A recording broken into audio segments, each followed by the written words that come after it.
While we're coming down to the final days of the year, there is still time to make a difference with your donors. In today's podcast, Richard and I give you 5 tips on what you can do between now and the end of the year to finish strong. We know the past year has been challenging, so these 5 tips are meant to help you end 2021 on a high note with your donors.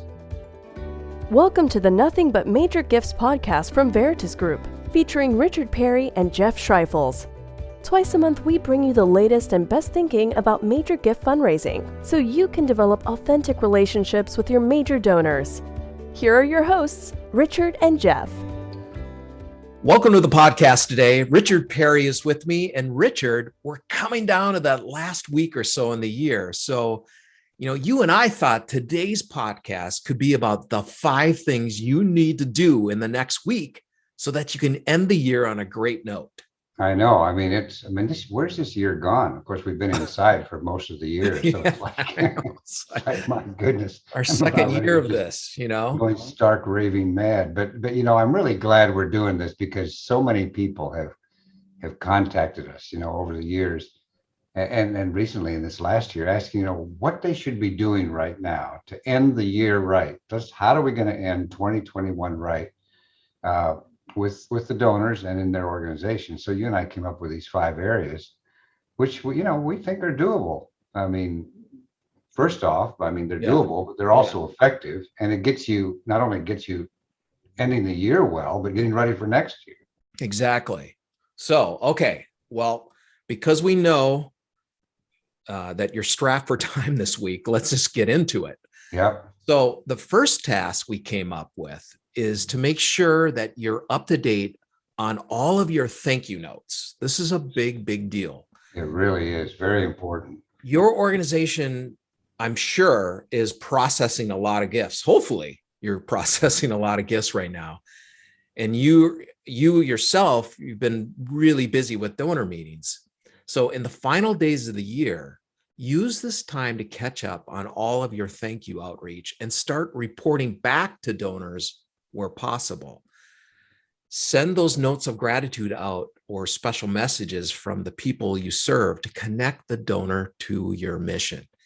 If reporting is a bit behind in your database, you may even want to ask finance for a gifts report so that you can see if there are any donors who've made a gift that's not yet in your database so that you can get a thank you message out to them promptly.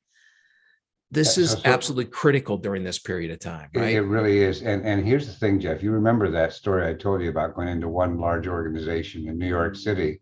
Oh, yeah. Finding the about 800 envelopes in February. Yeah. That were December gifts. They were December gifts, but 800 envelopes. And I asked, what's going on here? Oh, we just haven't been able to process this yet. And so I opened one of the envelopes. They were open. I looked in one. Right. And the check was missing. And I said, so you banked the money? Oh, yeah, we banked the money the minute it comes in. So they did not thank the donors. Yeah, I know. Which means you're in just deep trouble if you do that kind of thing. Yeah.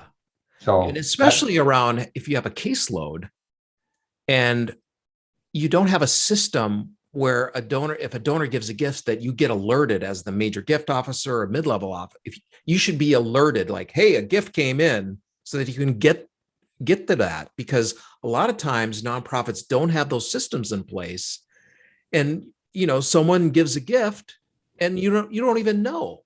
I know. It's like a disaster. Oh, they gave a gift a month ago. Come on. Yeah. All right. So here's the second one.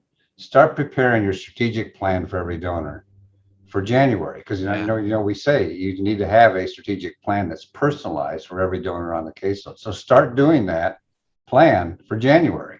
Yeah. It's the start of a new calendar year. It's a great time to refresh your caseload, which means you'll be moving some donors off because you looked at what's going on in your caseload. Yeah. And you're qualifying others. So start your qualification schedule so you can kind of be ready to start the process in the new year. Don't be waiting on this stuff. This is critical for the long-term health of your portfolio, because the idea is really to grow your caseload over time. And part of that is taking those donors that are not performing, taking them off. Yep. So you have room for new donors who are qualified to come in. So that's start preparing right now your plan and your caseload refreshing. I mean, not now, but I mean, when you're getting into the Yep. end of this year, so that you're ahead of the game. Yeah, good. Okay, now this one might seem a bit strange, but Richard, you and I feel really strongly about this, and that is this. Take a moment to express gratitude to your program, finance, and marketing teams. Here's the thing. We bet that your colleagues all played a hand in the work that you did in this fundraising season. Yes, they did. Whether they're attending donor meetings, sharing stories with you, or helped you on a donor offer. So take the time to write personal messages of thanks and report back to them on the gifts that came in as a result of their work. Yep. This is something that's easily overlooked because as a frontline fundraiser, you're always thinking about your donors, and that's what you should be doing. But the other part of your work is you have to build relationships with your colleagues. And if you haven't done that yet, now is the time. So yes, you need to thank all of those donors, make sure you get those thank you notes out, but then you also have to think about your own staff that helped you do your job this year. Well, and especially those that, like you mentioned, for the finance department and the program people. It's not only your own staff and the development department. Yeah. But these finance folks, I mean, hardly ever praised for the role they play in actually making good happen in your community or, on the planet or whatever. Yeah. So, I mean, it's really important. Okay. So this fourth one is also important, and that's to review your individual donors' giving. What they've given to goal that you set for them. In other words, how's that going? Yeah. One of the reasons that we really like doing the cash flow goals is because you can clearly see if a donor who typically gives during a certain month hasn't actually given. Right. So if you see that you have donors who typically give during the fall fundraising season, but they haven't, you need to reach out. Yeah. So like be especially in touch with what's going on during this last quarter. I mean, during this last part of the year. Yeah. To make sure you're in touch with that. Because it's possible that a gift is already on the way or something has come up to cause a change in their schedule or whatever. And you should, be prepared to communicate to your leadership about any gifts that didn't come in as expected. And this is a good time to clearly identify those. Well, this is really important. And we talk about this with MGOs all the time. Don't get behind in understanding where your donors are at all in their giving to goal. And when you notice that something is not happening the way you think it may happen, be proactive with your managers and leaders to say, hey, I know that we expected $500,000 and to come in December with Tom and Mary, but it looks like from what I can see and from what I've been talking to them, that's actually going, they still want to do that gift, but it's not going to come until January. And so you need to let people know ahead of time. You don't want to be caught where a manager says, hey, why are you down 30% this year? Oh, I know. I mean, and there's a lot of situations like that where, they haven't identified some of these late gifts or whatever with management, and the management's all wound up for nothing. So this is a very important point. I mean, the beauty of cash flowing your goal is that it gives a window to both you and your managers what you're doing and what is expected.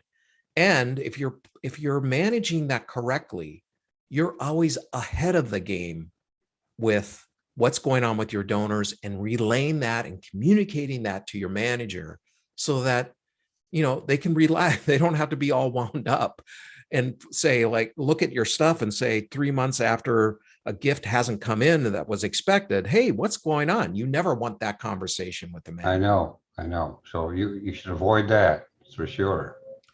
All right. And here's the last one. And this is very important. Richard, you and I know fundraisers, they're the worst at this. But our fifth point is to make some time for your own self-care. Now, very critical. Yeah. You've just gone through this really busy season, possibly with some longer than usual hours and extra demands on your time. And at this point, you still need to keep things moving forward here because we're coming down to the end. but where time allows, you should try to fit in some self-care. So schedule some time off in January so that you can take a break after the year-end push. And you may want to dedicate a bit more time to things that fill you up, like reading, exercising, hobby, or just connecting with friends and family, wherever you can find that time right now. Because whatever it is, you have to carve that time out to do it, or else. This is really, really critical. I mean, I've had to work on this, as you know, Jeff, myself. I'm a very kind of objective, achievement-oriented individual. Yeah. Classic type A. And it's like, if I don't take care of myself, I actually get into trouble physically and emotionally and psychologically. So it's like, okay, got to get back to what reality is in terms of real life and taking care of yourself. And so I actually carve time out, like you said. So use my gift of scheduling to schedule time to not do stuff. No, that's important because, everyone's got their head down. Let's see, you're writing all those thank you notes. And by the time you look up, it's like 6 p.m. I mean, even if you just took time to walk around the block or get out and change your, scenery a little bit, you've got to take time for that, or else by the end of the year, you're going to be sick. Exactly. Right? We've seen that happen, right? Very important point. So those were those 5 things. So just reiterate, we're thank your donors. Make sure you're caught up to date and reporting back and thanking your donors.